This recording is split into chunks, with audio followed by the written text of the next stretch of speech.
maybe the greatest slow clap in cinema history. Name one that's better. Oh, I don't know. No, Exactly. That one's pretty heartwarming. Okay, I'll give it to you. I'm not going to challenge it on the spot. Welcome to the iKnowBadeaux podcast. Hey, everybody, and welcome to the iKnowBadeaux podcast coming at ya. Once again, from the local 218 studios, I am Mayor Dave Badeaux of the city of Brainerd, and with me, as always, is my brother. My cat farted on me again. Still, I mean, again? Yeah. Again. All right, also with us is the Councilman Gabe Johnson. Dave, how are you? Still wearing the same clothes. Yeah, it's been a long week. It's been a long week. So this, of course, we did the Be Kind Rewind 1993 last week. We are continuing that in part deux, as they say, of the Be Kind Rewind this week, because last week we didn't have enough time to get into movies. We've got a long list of movies. So, ladies and gentlemen, this is the Be Kind Rewind 1993, part deux.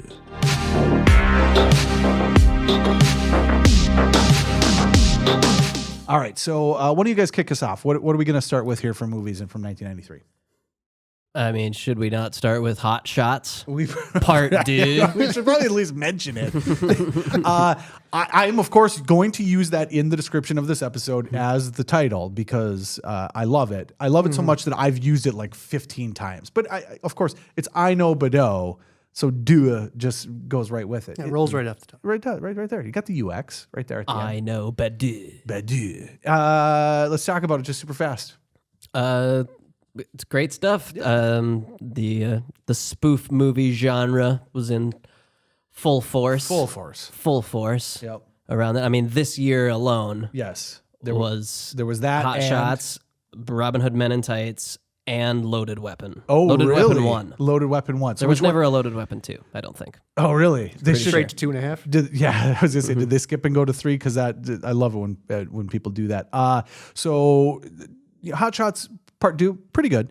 But go with the other two. Which one of those do you want to talk about? The Robin Hood Men in Tights. Okay, Robin Hood Men in Tights. Superior movie. Love that movie. Mel Brooks. Yep. I mean, it opens up with a village on fire, and the villagers exclaiming, "How come every Robin Hood movie starts with a burning village?" Yes. And then they look at the camera and yell, "Leave us alone, Mel Brooks." Yeah. Okay. However, what movie are they referring to? It must be really old Robin Hood movies. I don't know. Because I can't recall a Robin Hood movie that has that. I don't believe. When did the Kevin Costner Robin Hood movie that one come ended with the burning village. Yeah, I think. out? I mean, maybe they don't say why does the movie always start this way. Maybe I they think just it does. I think it does say that because it's stuck out in my mind, and every time I watch a Robin Hood movie, then I'm expecting that to be the case, and every time I'm disappointed to the point where there was one. The villagers appreciate it. Yeah, I bet they do. There was a Robin Hood movie from 1991 as well. So there's Kevin Costner, I believe, is 89, 90. I might be wrong about that. But then in 91, there's one with Uma Thurman and some other actors that I was really surprised with. And I was like, how do I not know that this exists? I started it, really hoped that the village was going to be on fire. It wasn't. I got like maybe 15 minutes into it, and I was like, this is not good. This is why I don't know about this, and shut it off. But Men in Tights, actually, super funny movie. Dave Chappelle's film debut. Was it? Yeah. That's awesome.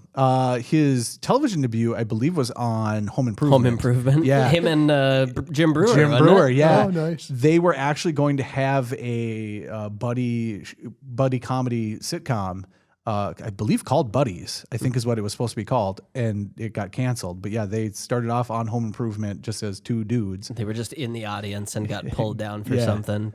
Yeah. It was like a weird, heartfelt something like kind that. of moment.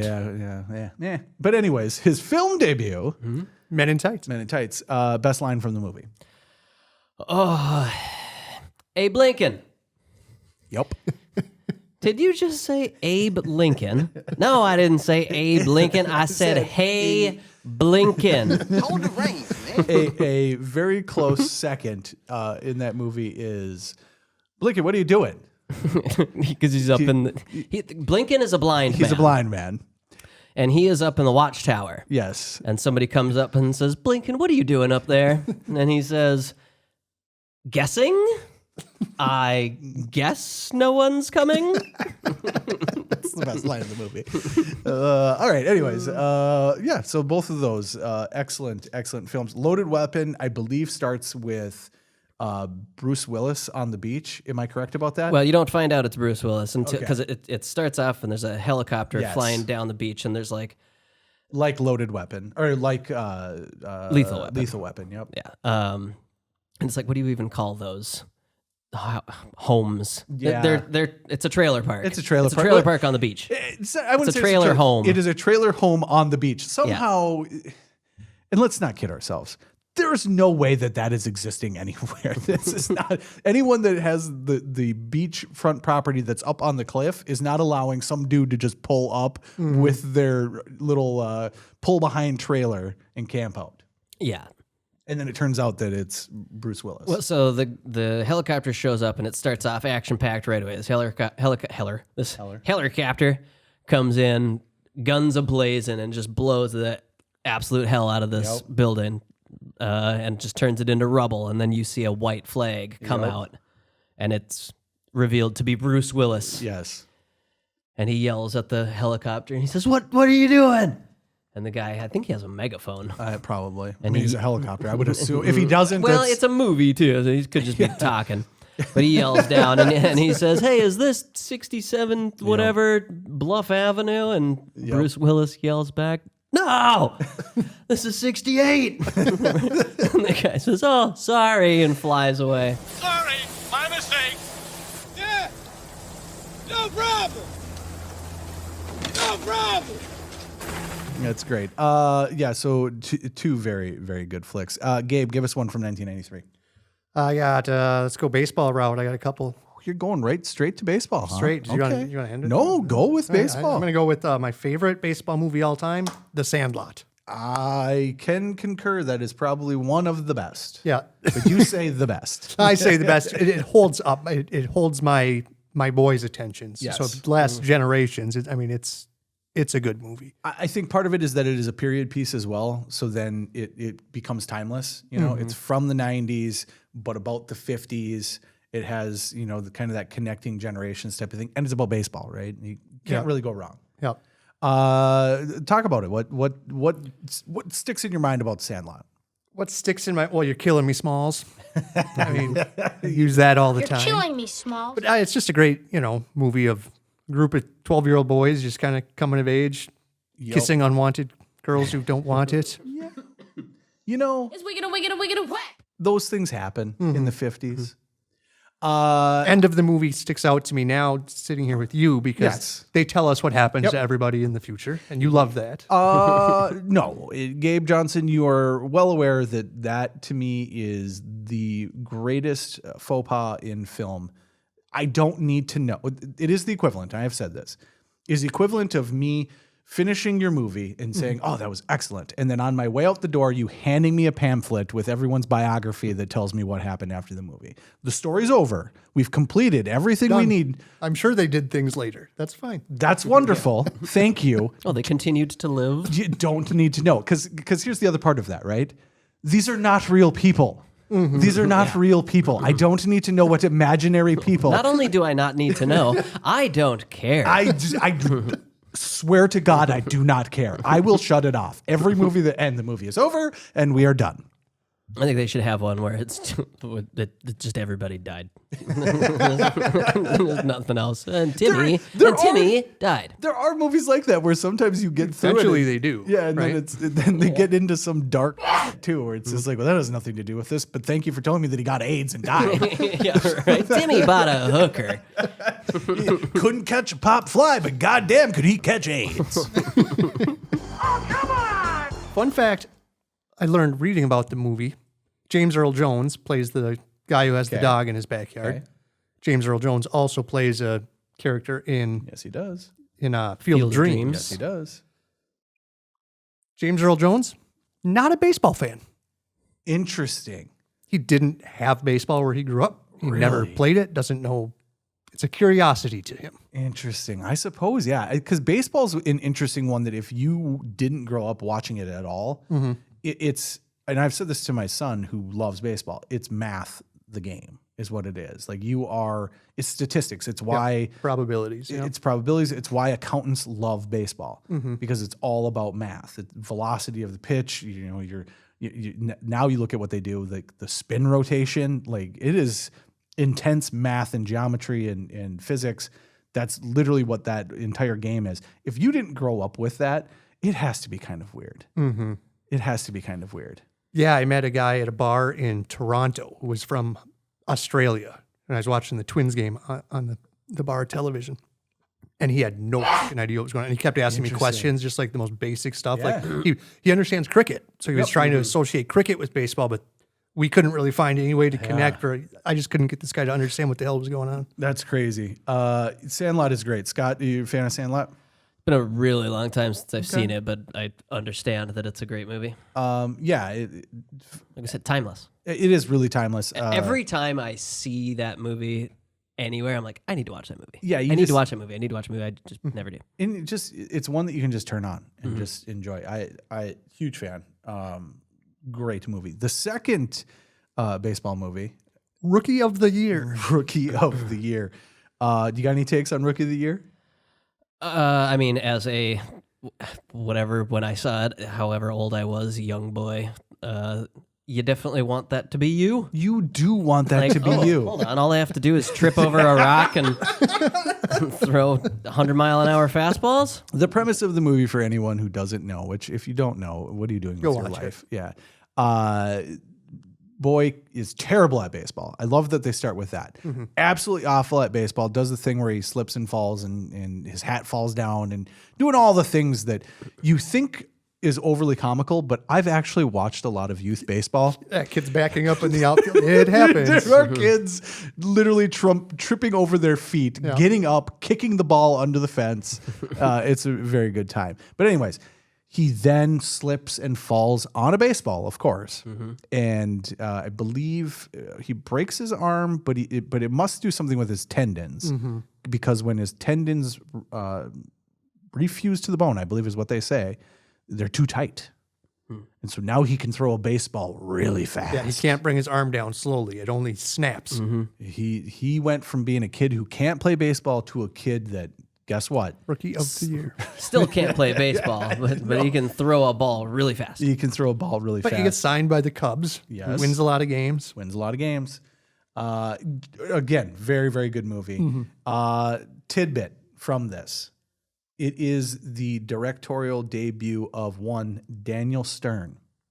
Really? The NBA commissioner? Nope, that's David Stern. Sorry. No, one of the Wet Bandits. The Wet Bandit himself, Daniel Stern. Really? So he's in the movie, and one of my favorite parts of the movie, he's a coach that's a bumbling idiot. Yep.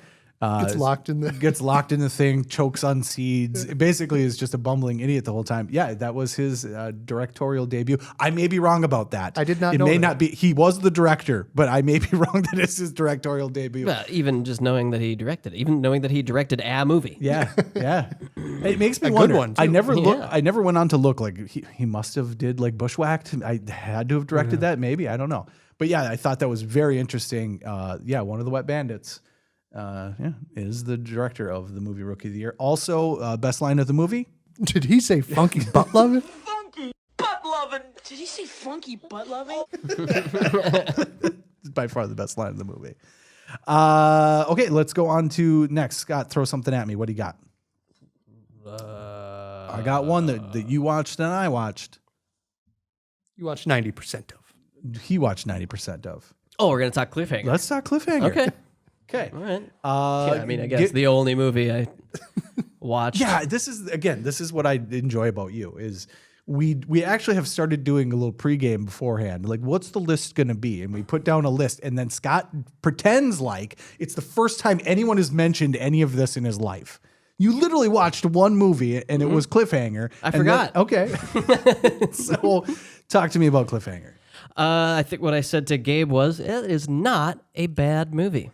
I don't know if I would go so far to say that it is a good movie, but it was an okay watch. I will say I do think it's a good movie. I think it veers into B- territory, Sure. which to me is a good movie, right? It's not gonna knock your socks off. I would say it's an okay. It's an okay movie. How does it end? That's Excellent question. I didn't finish it. Scott got 90 minutes into it or 90% into it. Yeah, and then it was like 2 a.m. and I gotta go to bed. It starts off very strong, I think. Oh, the opening scene, Yep. incredible. Yep. Really, really good. So much so that they redid it in Ace Ventura, When Nature Calls. When Nature Calls, which my fiance Callie was watching it with me, and she said, "It's the same thing as Ace Ventura," and I was like, You are correct. "For fuck's sake!" And she goes, "Even the thing breaks the same way." I was like, it really, actually, I like shot for shot. actually went to find the actual scenes from both movies because it's very, very close when the snaps start snapping. It's pretty much shot for shot. Anyways, it's a very well established movie. They start off, they set the tone. Everything's going right. It is Sylvester Stallone, and he is a mountain man essentially. What do you call him? The rescue. rock climber. A rock climber / mountain rescue. And John Lithgow plays the main bad guy, which elevates the movie for sure. Yeah, absolutely. It also, I'll say this: it is 100% a movie that is riding Die Hard's coattails. It is right up that alley of the lone guy stopping the thieves. It's very much Die Hard 2. The thing I really enjoy about it though is, in the 90s, you have to have a little bit of suspension of disbelief when you've got like the stuff that's going on. They're very clearly on a set in a sound stage that is made to look like mountains in the winter. That movie has... I never got that feeling. Okay, well, how did you not when there's multiple scenes involving people walking over the top of a hill, and it's nighttime, but there are spotlights behind them, and they're supposed to be up in the wilderness, and it's just the way they've shot the whole thing. Everything is backlit. There's always a spotlight behind them. But I really enjoy the moon. It's the moon. It's the moon coming up from that. Yeah. Anyways, Reflecting off a lake. yeah, really high, really high. I really enjoy that movie. It's not phenomenal, but it's worth a watch. I would definitely say that it is a movie worth watching, and enjoyable. Also from 19. Oh, continue. Well, I was just gonna say the one issue I have with the movie is that that the bad guys are so willy-nilly on killing anybody, anybody that shows up. Oh yeah. 2 kids that just show up in the woods, kill them, Yep. whatever. But if you are in a fist fight with the main character and you have a gun, Gonna have a bad time. nah, Karate. no. And the main character, there's a part where Sylvester Stallone's getting attacked, and he's got like this plan that he's gonna outwit this guy. Oh, yeah. But before he outwits him, he has to get his fucking ass kicked. I'm like, do it already. Yeah. and there's another part where the second main guy ends up he's like captured, whatever, but he has a knife and he hides a knife and starts getting his shit kicked in by this guy. I'm like, are you going to pull the knife out and kill this guy? No, you're going to wait until he literally has you hanging off of a cliff. Yep. So now you're going to cut his knees. Yep. What are you waiting for? Bad guy, kill the guy. Good guy, kill the guy. Somebody kill somebody. You're on the mountain. Kill the guy. Yeah, there is the suspense you're creating. Yes. Does not need to exist. You get do something. Die Hard 1 takes place in a building, right? This movie takes place over a mountain range that they have to climb using ropes and all sorts of equipment to get up to. Then once we're on there, it is treated like a clubhouse. They are just coming and going. These guys have no experience with climbing at all, and they're just doing whatever they want to get around this mountain. Yeah. Hopping back and forth way too much on a mountain. Well, at one point, John Lithgow says to one of his little henchmen dudes, like, we're being followed. That other guy, he's not dead. I know he's not dead. He's following us. So wait back. to see if Yes. he pops up. And then he literally pops up through a hole like 20 feet from the guy. We're being You're followed. on a mountain. You are on mountains climbing hundreds of thousands of feet. You're like, I think we're being followed by a guy. Oh, there he is. He is in the snowbank. Oh, man. Anyways, that's a cliffhanger.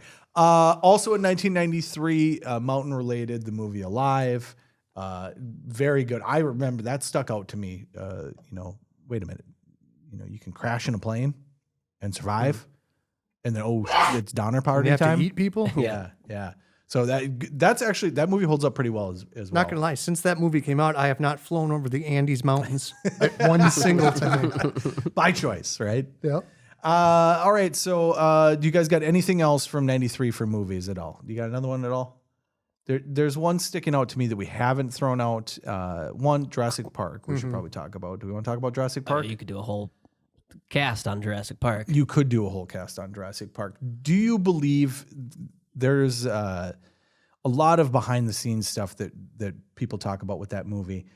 Do you believe that when the T-Rex was coming down on the car in the glass, that really happened? Because I've heard That was the kids actually being terrified because it wasn't supposed to happen. Yeah, There's no way.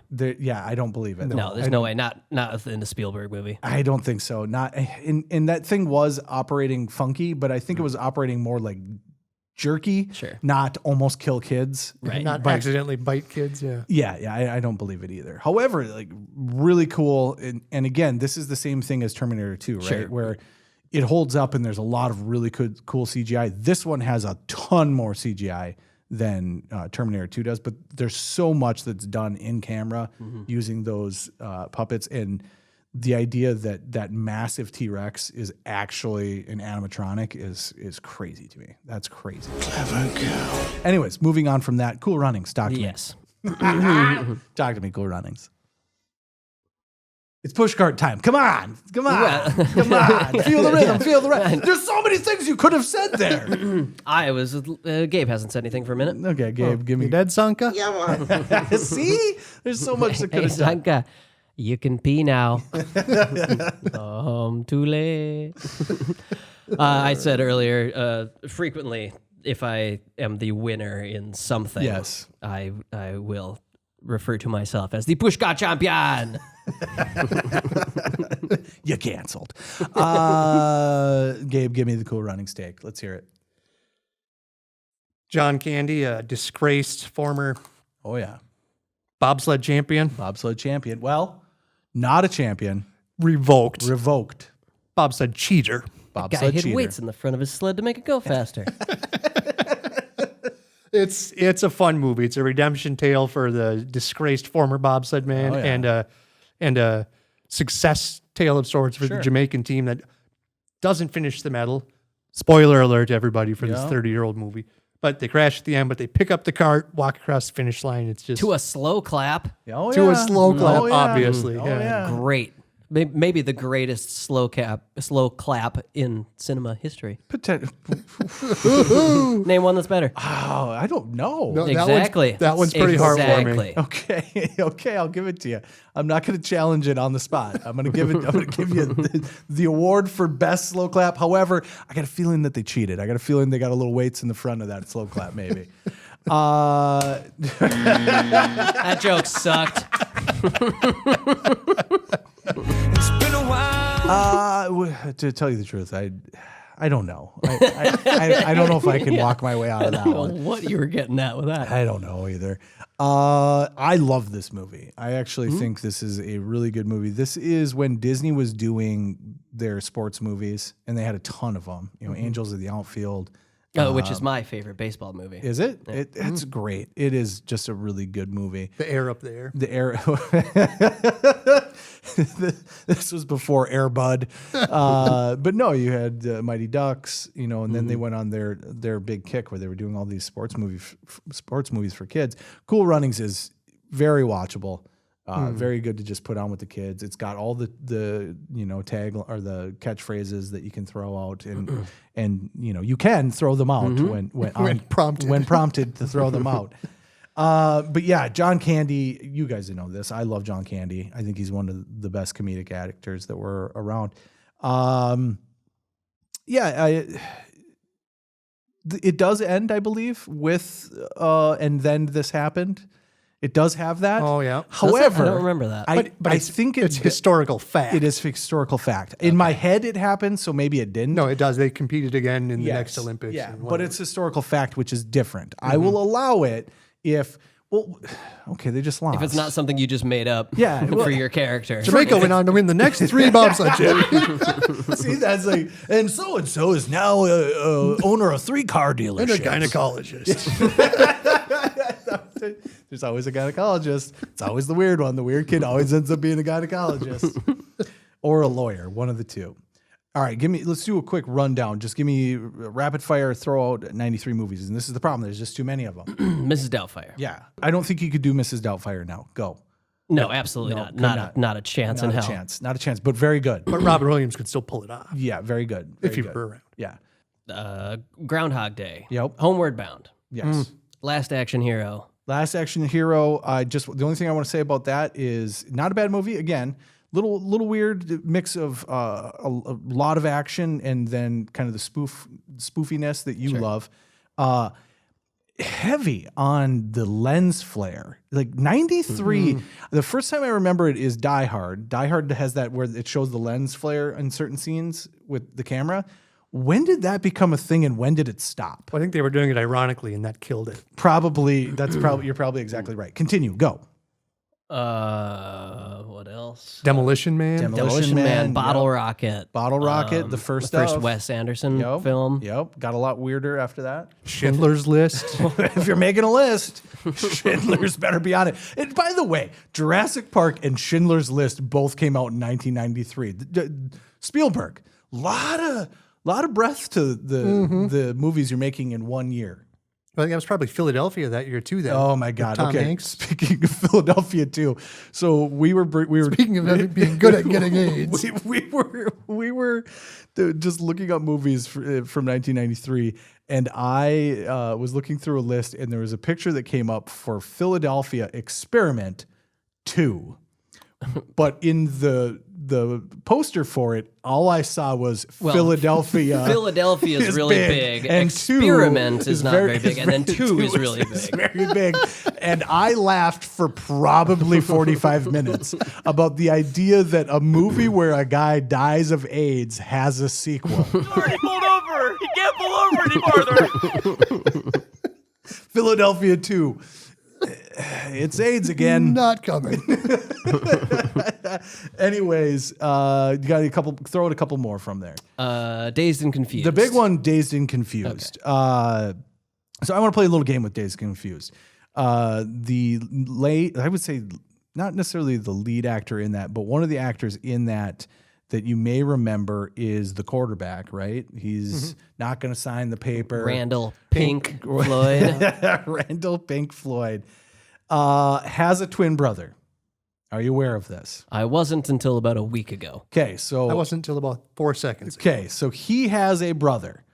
So we're gonna play a little game. Is it Jeremy London or is it Jason London? I Oh my did God, they're remember one both of them's name was J's. Jason. So So I just thought it was the same guy my entire life. Yep. So it turns out he has a twin brother. One of them got into drugs too. I can't remember which one it was. But I'm going to throw out a movie, and the first one here, obviously, Dazed and Confused. That is Jason London. Okay. So I'm going to ask you if a different movie is Jason London or Jeremy London. And the movie that comes to my mind right away is Mallrats. Jeremy. Is that Jason or is that Jeremy? That is the other one. That is the other one. Jeremy. That is not Jason, Jeremy. Which So- one's in Dazed and Confused? Jason. I'm getting confused. Okay.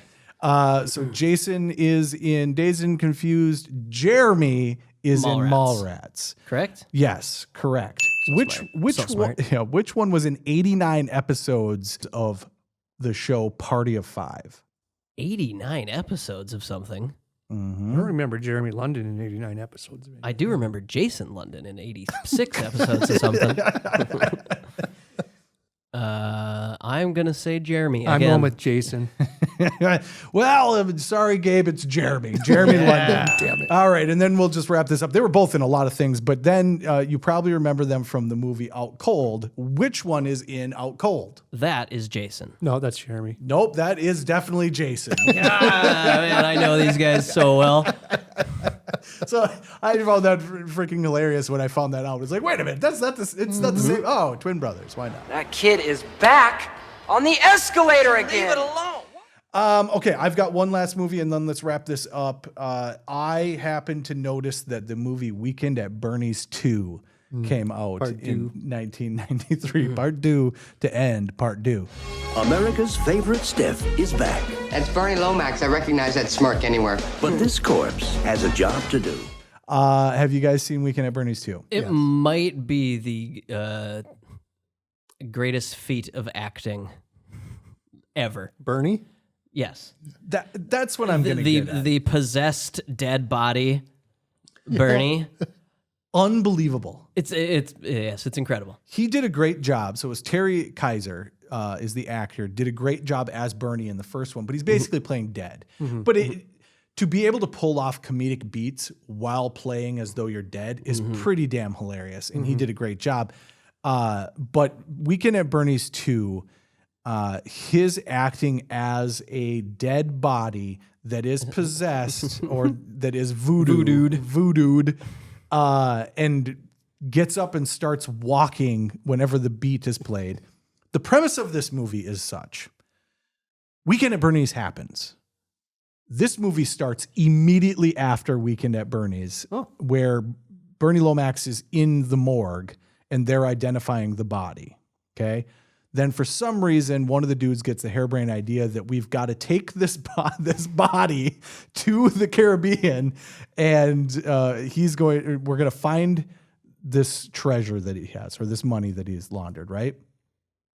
Turns out that meanwhile, a voodoo lady is putting a curse on Bernie so that when music plays, Bernie gets up and starts walking towards the money. Okay. It is an awful movie. It is Really? It is awful. It is awful. However, Bernie Lomax, Terry Kaiser as Bernie Lomax you are absolutely correct, one of the best acting feats I think I've ever seen. It's phenomenal. It The physical acting, what he has to do, it's impressive. Just the way he gets up from being slumped down, where like a part of his body starts to move and he starts jamming, which is funny every time. I'll admit that it's funny every time. But then when the music stops, he just immediately hits the ground. And there are times where you're like, there's no way that didn't hurt. There's no way that didn't hurt. That dude just dropped like a ton of bricks.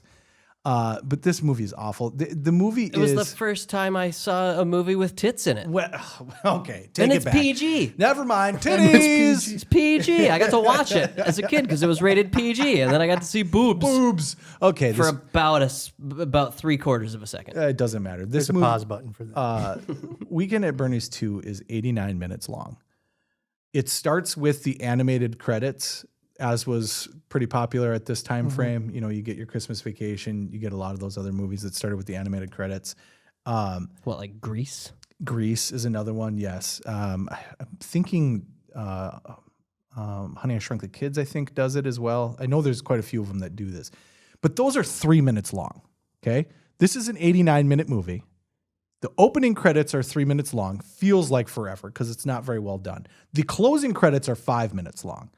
This movie is 100. This movie is 120 or an hour and 21 minutes total.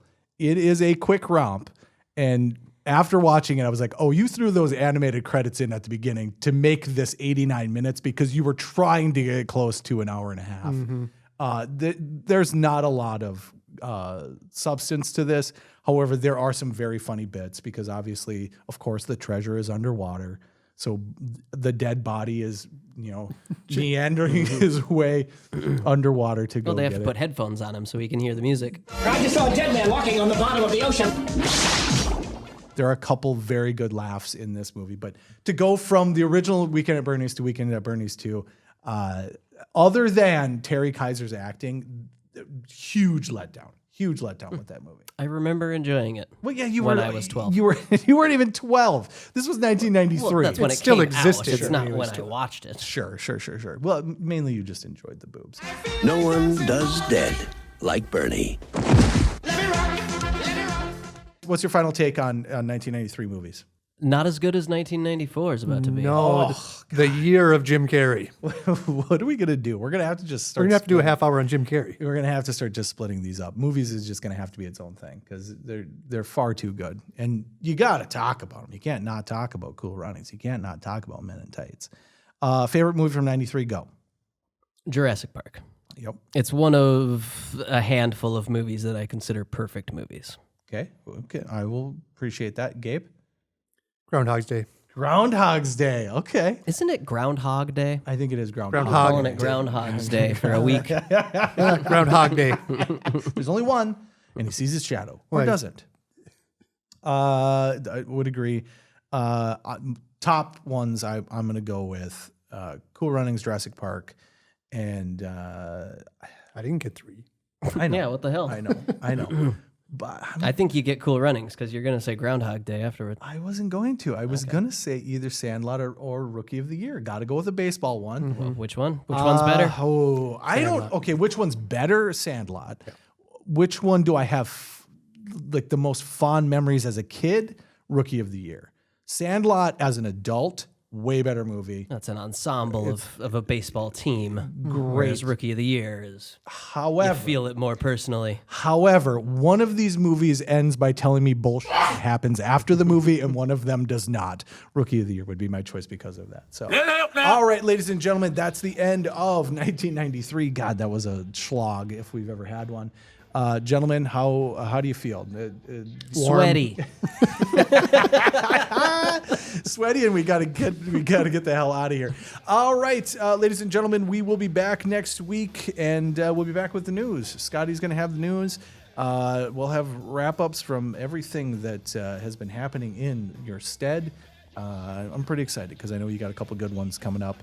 4th of July is on its way. Well, 4th of July. People are losing hands. Yeah. Oh my God, there's so many fingers. For sure. All right, and Gabriel Johnson, thank you. Thank you, Dave. Thank you, as always. Ladies and gentlemen, we will be back next week, and until then, we're done.